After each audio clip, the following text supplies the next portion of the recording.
Okay, let's dive right into this explainer. When you're evaluating power generation companies, looking at massive infrastructure and utilities, it is so easy to get totally distracted by raw size. But as we're going to see, size definitely isn't everything.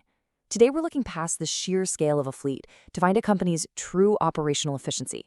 We're going to focus on two absolutely vital metrics: installed capacity versus generation contribution. To understand how analysts actually value these massive fleets, let's start with a really simple everyday scenario.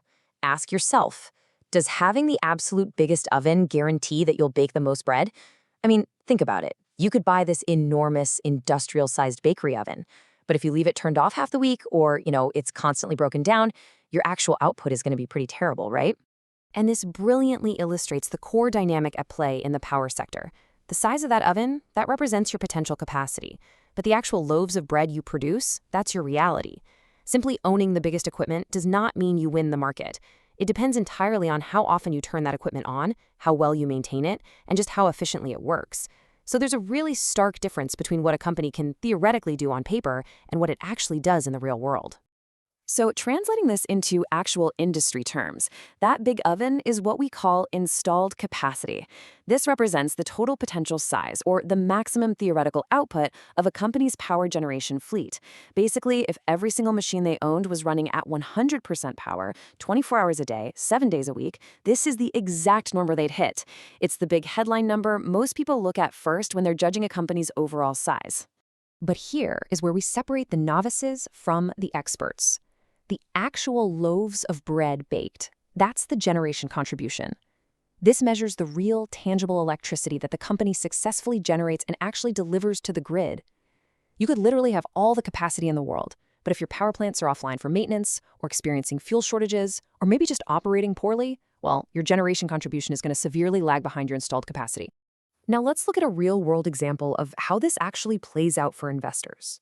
Consider a specific generator that holds a relatively modest 17% of a country's total installed capacity. Now, if you were only looking at the size of their oven, you might just assume they're a smaller player, right? Like they're only responsible for a 17% slice of the market. But when we look at their actual output, things get really fascinating. That exact same fleet, the one with only 17% of the capacity, actually contributes roughly 24% of the country's total generation. I mean, they're punching way above their weight class simply by running their fleet more efficiently than the rest of the country. They keep their plants online, they maintain them incredibly well, and they just relentlessly churn out power.